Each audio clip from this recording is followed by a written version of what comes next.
GETTYMarine Le Pen claims she is the victim of political persecution. The leader of France's nationalist Front National political party hit out after the conservative weekly Le Journal du Dimanche (JDD) reported the far-right chief was currently being audited. Mrs. Le Pen tweeted, "The JDD reports that I've been hit with a tax audit.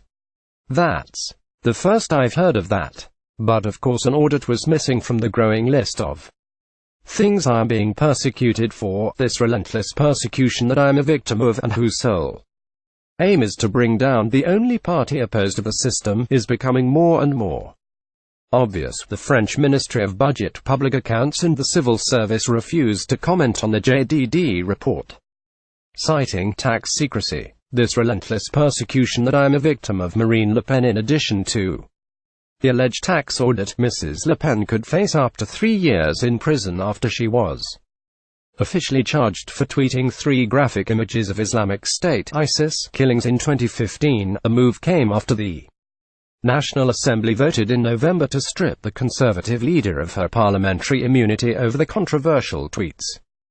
Mrs. Le Pen was placed under formal investigation on Thursday for circulating violent messages that incite terrorism or pornography or seriously harm human dignity, and that can be viewed by a minor.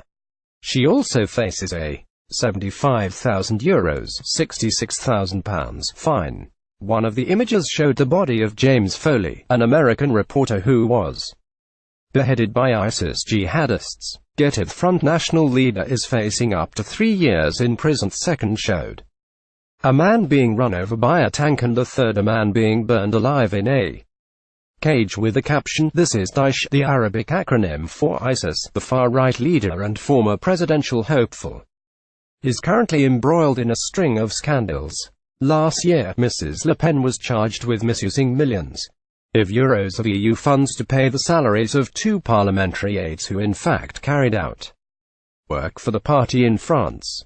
Months later, she claimed the Front National was the victim of a banking fatwa after the French bank Société Générale closed the party's accounts.